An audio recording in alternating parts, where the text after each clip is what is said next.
So like boonmirds, right? Why are they valuable and why should people collect them? I will go ahead and say that this is an outsider perspective concerning the whole moonbirds thing, and that it's singular and it'll probably be abrasive for some people. I'm not in the parliament and I don't know all of the things. I'm just one black person who was born in Cali and came of age in the neo-Jim Crow south of Georgia. So if it doesn't sit right with you, maybe sit with those emotions and process why you're having them. You can also DM me on Twitter. Okay, background.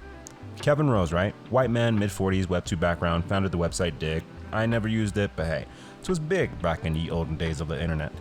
Rose did some other shit, gets into the Web3 world, has a podcast called Proof, talking to Web3 creators, and since it's a bomb-ass podcast, I've listened to a few episodes myself, and he's an interesting person who brings on interesting people. The Proof podcast is wildly successful.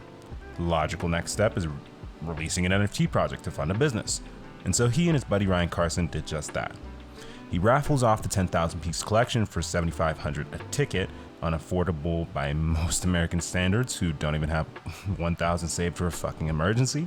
And boom, the birds go from 0 to 60, 0 to 100 if I'm being honest, and ending their first week with a floor price of $90,000 and doing over $200 million in sales in a week. They currently sit at a floor of about $21,000. This is a hot take, so leave your ego at the door of this sentence. But I feel like the target audience, and thus the majority of the collectors of this collection, but even most blue chip collections at large, are mostly held by white men. Now, why exactly that is a can of worms unto itself, and I don't want to get into it, but coming again from an outsider perspective, having collections with extremely high floor prices can be alienating, and the idea of crypto and NFTs being decentralized can sometimes feel like a farce. So when Rose made Moonbirds CCL, I didn't know what it all meant for me until I saw that Franklin had picked up quite a few boonmirds, and which were called Moonbirds 2 at the time. And I looked at the collection's floor price, and compared to the Moonbirds, they were extremely affordable. I was ecstatic. I could finally afford a burb. So I picked up a boonmird, and not gonna lie, it was sort of a spiritual experience. Collecting on ETH always seems like a pretty big deal to me since the transaction fees are so high, and if I'm not mistaken, since it was the first blockchain to do programmable money. Boonmird 1559 became my Hexagon PFP and is now my digital identity across all platforms. I tried to make Red Coin Burb DAO a thing for the AVAX folks, but nobody bit, so I moved on. But then something interesting happened. I asked one of my old friends to pick out a burb that she identified with to act as a digital representation of her on an album cover for some music we were going to do together. She's not even into NFTs. She actually asked me to dial it back about crypto pretty often. But she found one that delighted her instantly, and boom, I collected it for her. And she lit up with joy. There's just something about the art behind Moonbirds that captivates anyone who sees them.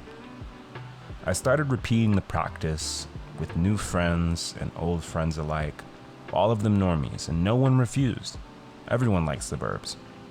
One of my friends even said, "This might be the nicest thing anyone's ever done for me." Hell, even my mom picked one out. Another friend I met serendipitously at a coffee shop the other day, she obliged when I asked her to pick out a burb she identified with, but she looked kind of confused as to why I asked this request of her. I tried to explain it, and in doing so, I unlocked this part of my brain that realized why I think collecting NFTs are so captivating in the first place. Like, why do the dopamine rush be dopamine?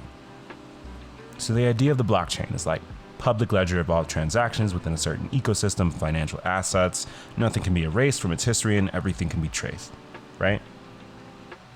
And in the same vein, the universe is like that.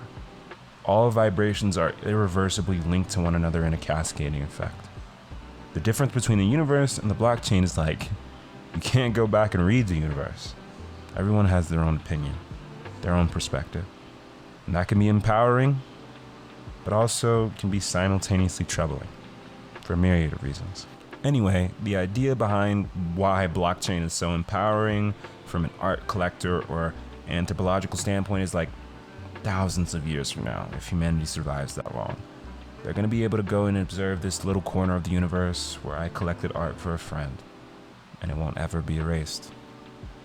Collecting art, especially in service of friends, then, becomes a really cool immortality project. You should read up on at least the Wikipedia page of The Denial of Death by Ernest Becker to get a sense of what immortality projects are. But essentially, they're as a species, right?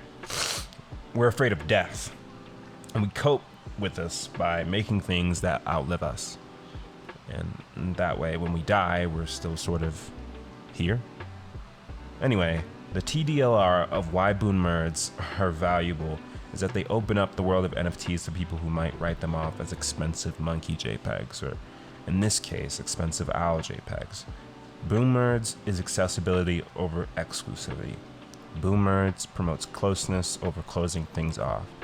Boonmirds is a signaling of NFTs transitioning from an asset class for privileged club members to a spiritual record of account mirroring the blockchain of the universe. With the proliferation of boonmirds, we might help invite the experiences of others to the non-fungible table, and the Web3 wheelhouse at large.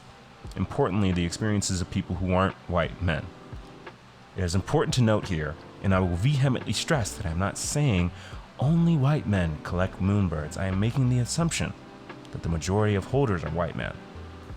This is based on the reality that when you search Moonbirds Meetup into Twitter, you'll see a lot of white male figures.